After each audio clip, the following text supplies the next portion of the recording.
Le damos la bienvenida en primer lugar al doctor Luis Osandón, que expondrá el derecho a la educación y algunos principios fundamentales de su provisión.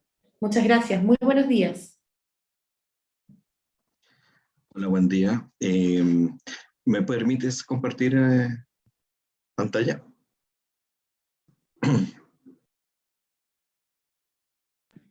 Tengo entendido que lo están habilitando. Ya está, ok.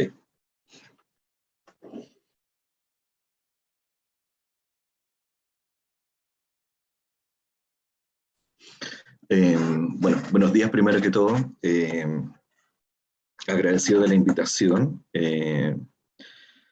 Decir solamente que mis temas no son exactamente este, obviamente este es un tema más transversal, yo trabajo temas más bien de políticas curriculares y tengo alguna formación en algo así como filosofía de la educación y historia de la educación.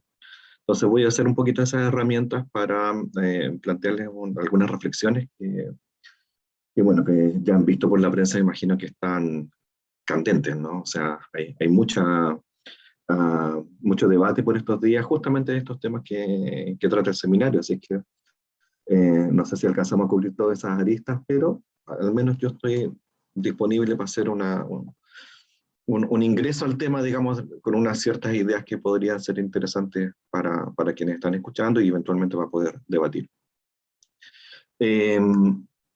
Me voy a referir a cuatro cosas en esta presentación. La idea del derecho humano a la educación como un bien público, el Estado como agente preponderante de provisión de bienes públicos y la sociedad civil y su aporte a la provisión de bienes públicos, ¿no? En esas cuatro partes pretendo hacer algunas reflexiones y ir colocando en algunos casos incluso preguntas y tensiones que sería interesante, me parece a mí, darle una vueltecita, ¿no? Tratar de ver en qué lugar estamos. Explícitamente no quiero referirme al rol de la Iglesia Católica porque me parece que la Iglesia Católica es uno de los agentes, de los tantos agentes, digamos, que están inmersos en este debate, pero que evidentemente le afectan en las eventuales definiciones constitucionales que vengan.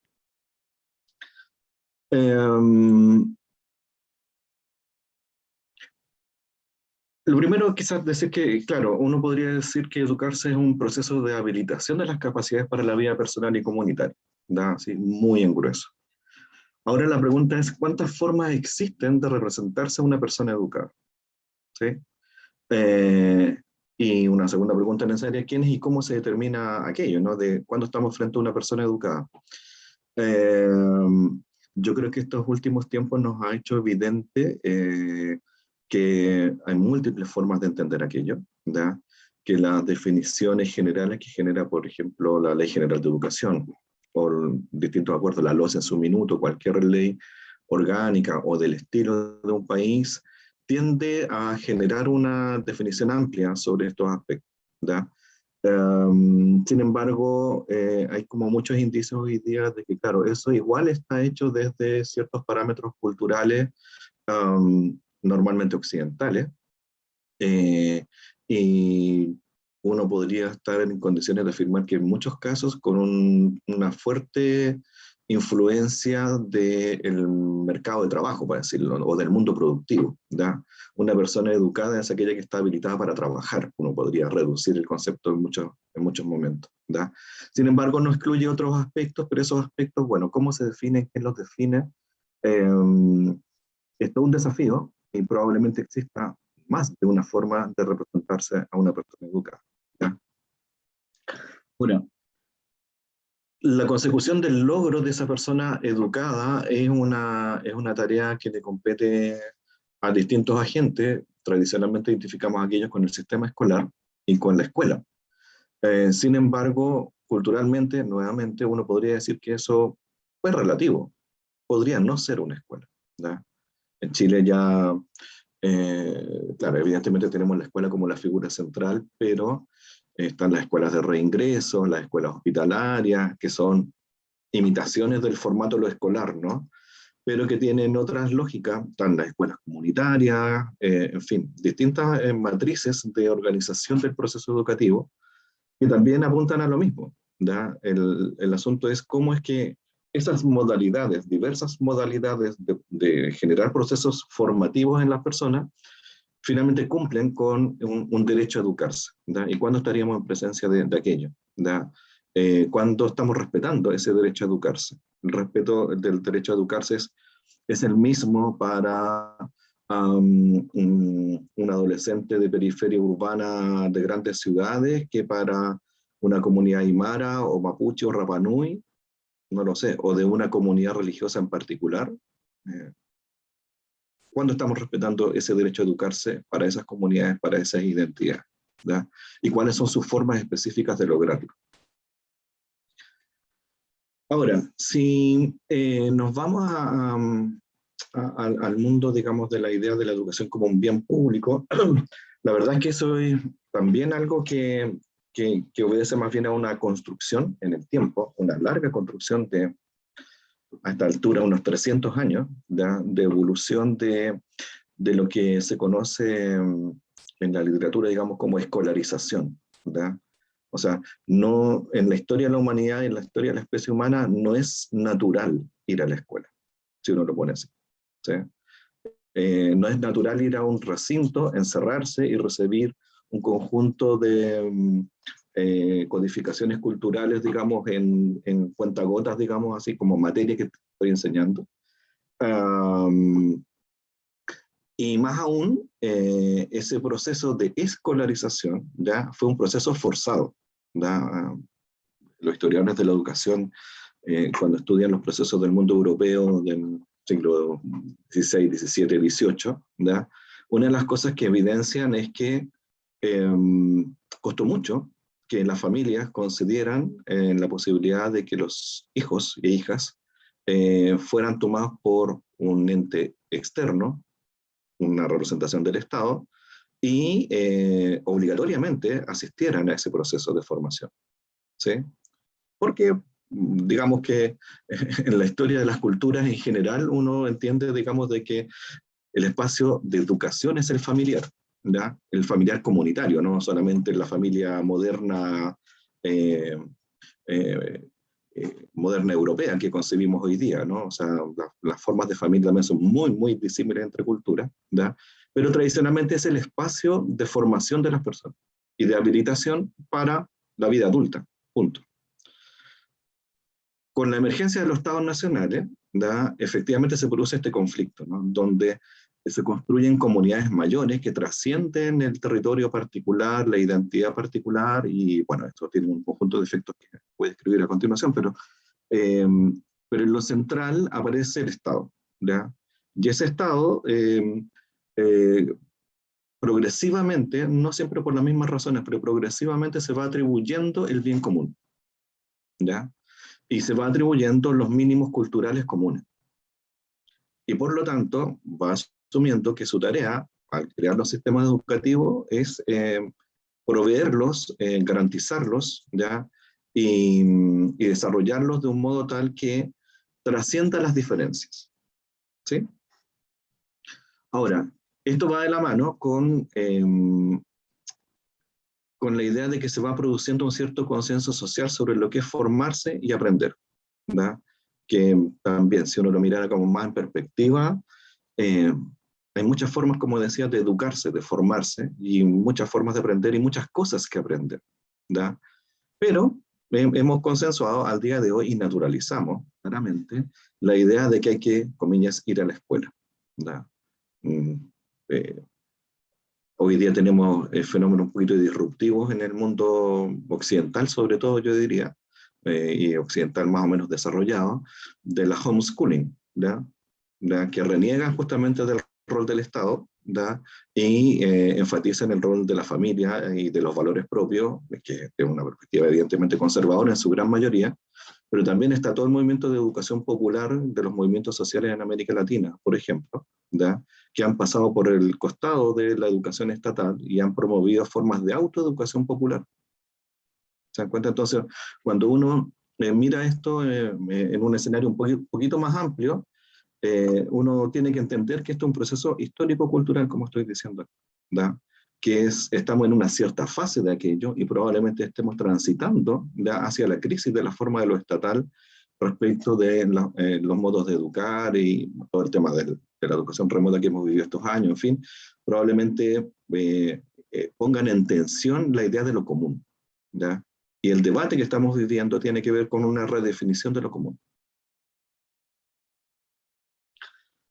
Ahora, ¿qué implica esto del Estado como agente preponderante de provisión de bienes públicos? Bueno, porque le hemos concedido aquello, se ha impuesto una forma de entender que el Estado representa al ciudadano y a la ciudadana, ¿sí? Que nos representa. Yo en eso trato siempre de borrar esta idea de que el Estado es un otro, ¿ya? El Estado, claro, es una construcción institucional burocrática, pero ¿ya? Finalmente, desde el punto de vista de la teoría política, el Estado es una representación de la agencialidad del común para proteger a la comunidad, ¿sí? O sea, por eso hay un Ministerio de Salud, un Ministerio de Educación, en fin, lo que ustedes quieran imaginarse en aquello. Y por lo tanto le damos y empoderamos en una forma de organización social que tenemos hoy en día, le damos al Estado ese rol, ¿ya? De garantizar, ¿sí? Sin embargo, también es cierto que hay distintos regímenes políticos administrativos, ¿ya? Que diferencian esta agencialidad del Estado, ¿ya? En los países de tradición federal, ¿ya? La autonomía de las provincias, de los estados o lo que fuera en cada caso, ¿ya? Dialoga mucho más fuerte con las pertinencias culturales específicas de las comunidades. Y en los estados nacionales que tienen un alto nivel de centralización, ¿ya? Tienden a oscurecer, digamos, esas diferencias, que es un poco lo que nos pasa en Chile, yo diría, en las últimas décadas, donde se ha ido haciendo evidente la idea de la descentralización, no solamente como descentralización administrativa, sino que de pertinencia de la acción del Estado en distintos niveles, ¿sí? No quiero abundar en esto, pero el proceso de municipalización fue un mecanismo que está súper analizado, no me voy a extender sobre aquello, pero fue un mecanismo bastante torcido, ¿no? De descentralización, ¿ya? Porque implicó hiperfragmentación, ¿ya? E ineficiencia absoluta, digamos, del Estado para proveer bienes comunes, ¿sí? Y eso está estudiado, probado, respaldado por múltiples evidencias. Y por lo tanto fue una forma de sacar al Estado de la escena, finalmente, ¿sí? Eso por una parte. Por otra parte, tenemos bastante asociado a lo anterior, pero con una clave distinta, la lógica del Estado y su relación con la diversidad sociocultural, ¿sí? ¿Cómo se las arregla el Estado para dialogar con esa diversidad? Si uno lo mira nuevamente desde el punto de vista histórico, nuestros antecedentes como país no son de los mejores como buena parte de los estados nacionales latinoamericanos, porque los estados nacionales latinoamericanos tuvieron que construir la noción de chilenidad, ¿ya? Tuvieron que homogenizar, ¿ya? Y eso significó ejercer fuerza, ¿ya? Simbólica para pasar por encima de los valores y creencias de distintas comunidades del territorio que hoy día reconocemos como Chile, ¿sí? El Estado chileno, de hecho, es en el siglo XIX un Estado en expansión, ¿no? Un Estado que se remitía básicamente al Valle Central y poco más, digamos, hasta La Serena, por decirlo de alguna forma. Y tanto la Guerra del Pacífico como la ocupación de la Araucanía fueron mecanismos de extensión territorial, ¿ya? De copamiento territorial, pero también, por lo tanto, de homogenización. Frente a todo esto, está la idea de que el Estado hoy en día se entiende como un agente que debiera garantizar una cultura común. De hecho, curricularmente hablamos de currículum nacional, ¿sí? Que identifica saberes y mínimos éticos, ¿ya? O sea, esto es lo que se debe aprender y estos son los valores que se debieran respetar, cultivar, desarrollar por parte de las nuevas generaciones, ¿no? Estoy pensando en los objetivos de aprendizaje transversal particularmente, que por cierto nadie trabaja muy seriamente hoy día en el sistema escolar, porque está todo puesto en los saberes. Entonces lo que deberíamos preguntarnos frente a eso, bueno, ¿cómo o qué herramientas tiene el Estado para garantizar esa cultura común en un país diverso, y que reconocemos progresivamente que es más diverso de lo que pensamos, incluso hasta hace un par de décadas atrás, o unos años atrás inclusive. ¿Sí? Si le concedemos ese rol al Estado, el Estado tiene que generar una capacidad de interacción entre los distintos que les permita dialogar entre distintos. ¿Sí? Y eso no es fácil de construir, porque la posibilidad de que eso se desarrolle desde una idea, desde una matriz cultural específica es muy alta, ¿da? Y digo matriz cultural, digo la matriz cultural occidental capitalista, digamos, para ponerle como todos los apellidos necesarios, ¿sí? O sea, yo estoy ahora en unos análisis de los currículos de tercero y cuarto medio, y es tan evidente que, que el relato cultural que hay detrás es el relato emprendedor, digamos, de las grandes agencias internacionales y de las corporaciones transnacionales. O sea, es muy evidente, digamos, que la idea es formar a alguien para el mundo del trabajo, ¿da? No para la convivencia, no para el discernimiento, no para la transformación, en fin, no para la idea de justicia social, sino que para ser un buen emprendedor, para decirlo en una frase, por ejemplo, ¿ya? Entonces, y eso lo está definiendo el Estado. Entonces, ¿cuáles son esas matrices éticas comunes que deberíamos consensuar como país, entendiendo que este país está compuesto por distintas tradiciones culturales, ¿ya? Y también religiosas, ¿ya? Pero también identitarias? Entonces, es un diálogo mucho más complejo y mucho más difícil de desarrollar, creo yo, hoy en día. Ahora, la sociedad civil hizo un aporte a la provisión de bienes públicos. ¿Cómo lo podemos entender entonces desde el otro lado? Nuevamente, el récord no es bueno, ¿ya? La trayectoria es compleja, la de este país, ¿ya? Pensemos que el Estado en este país fue construido por unas élites, una muy delgada franja de herederos del mundo colonial, con una amplísima, pero amplísima masa mestiza, ¿da? E indígena, que no fue partícipe de la construcción del Estado Nacional, ¿da? Y esas élites funcionaron, y acá sí entra la Iglesia Católica, entra en clave de evangelización, colonización y subordinación. Y eso también yo creo que no hay que profundizar mucho en ello, en el sentido de que es bastante evidente, y muchos estudios históricos lo demuestran, ¿no? Que la evangelización implicó cooptación, implicó subordinación, implicó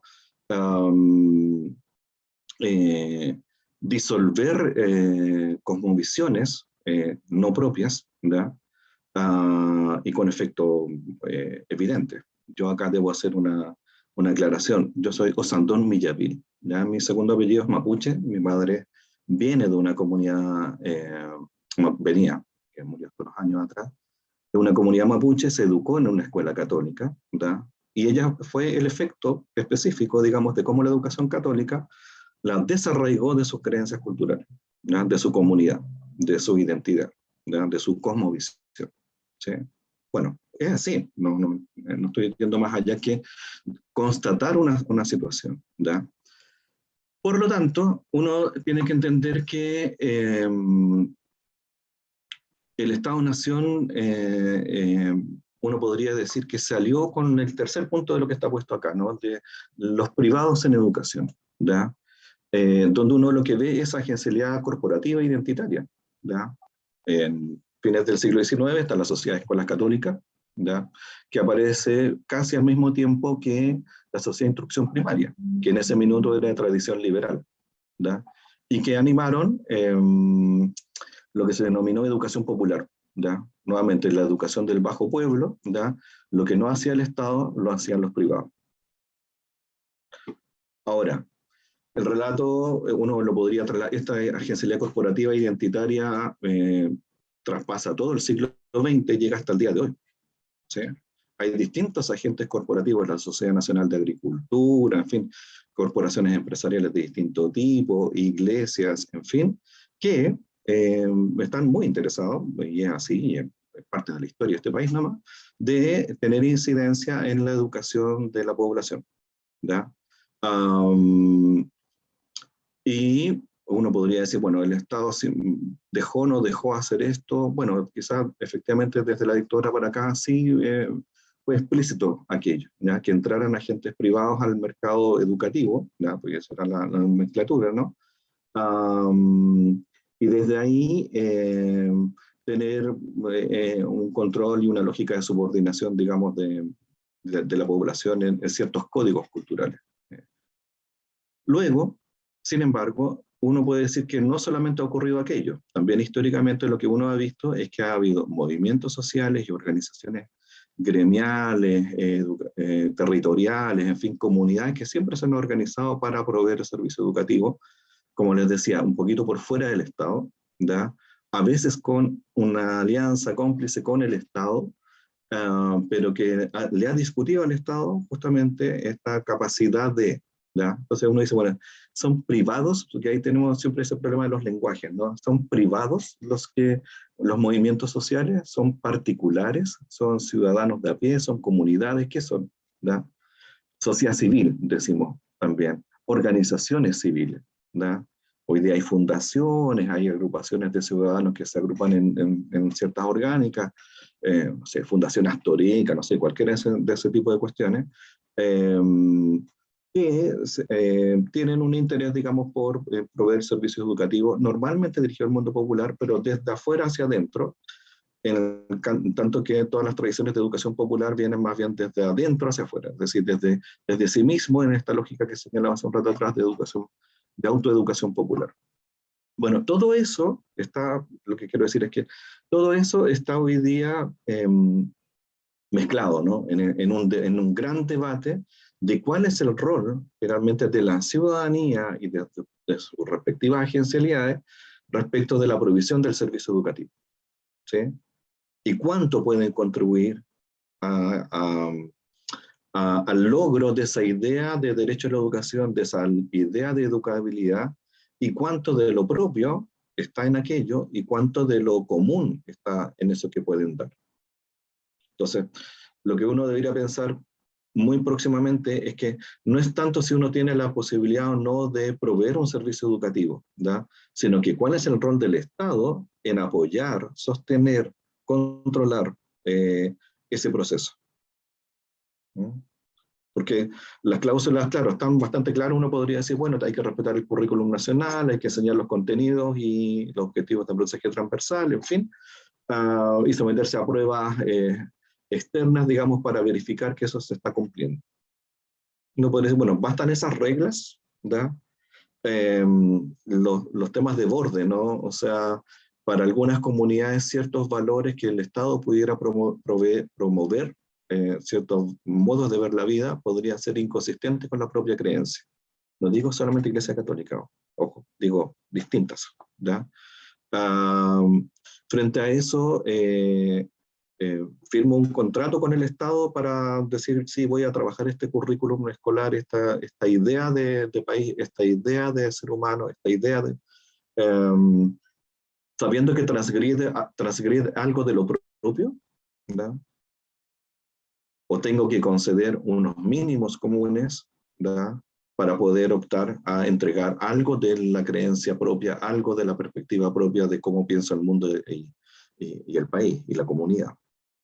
Yo creo que por ahí va algo de la tensión que corre por debajo de este debate sobre libertad de enseñanza, sobre el derecho preferente de los padres a educar, dicho de muy mala manera por alguien de la Iglesia Católica, ayer creo, salía un titular por ahí, porque solamente, y con esto cierro, aclarar que el debate sobre libertad de enseñanza viene desde el siglo XIX, efectivamente. Entre educación estatal y libertad de enseñanza es larguísimo el trayecto de cómo se ha ido configurando aquello. Nada más decir que a través de la Constitución de 1980 lo que se sancionó fue una libertad de enseñanza retraducida como libertad de emprendimiento. O sea, el foco no era la diversidad de proyectos, era la constitución de un mercado educativo, ¿verdad? Y ese mercado educativo se constituyó y a tal punto que dejó a la educación estatal, en este rol preponderante que señalaba hace unos minutos atrás, lo dejó en un nivel, digamos, de subordinación, o sea, 30-40% de la matrícula nacional estatal, pública, ¿ya? Y el resto, prácticamente toda se convirtió en educación subvencionada. Se podrá discutir sobre el valor o no de la educación subvencionada, en fin. Creo que en estos momentos no tengo ya tiempo para hacerlo, pero sí decir que hay que tener mucho ojo con el modo de representación de la libertad de enseñanza. El debate sobre libertad de enseñanza es un debate que uno podría mirarlo con 300 años de perspectiva, en lo que yo decía, o sea, el tema de las familias y las comunidades como el lugar natural del proceso educativo, ¿ya? Y la aparición del Estado como el ente preponderante a través de un sistema educativo estatal que provee ese servicio, ¿ya? O sea, que provee, no, que se hace cargo, más que proveer un servicio, que se hace cargo de la tarea de educar, ¿ya? Con subrayado 2 veces, educar, ¿sí? Esa atención es una atención larga, ¿ya? Y siempre genera la idea de que una educación puramente estatal, efectivamente, ahoga cualquier posibilidad de expresión de las diversidades, ¿sí? Entonces, en ese juego, en esa tensión es donde tenemos que buscar una solución que nos permita la aparición de las distintas diversidades, porque no es una, son muchas formas de entender las diversidades en los relatos identitarios, culturales, territoriales que tiene la sociedad chilena, y cómo esta también garantiza el diálogo en torno a lo común. Eso, muchas gracias.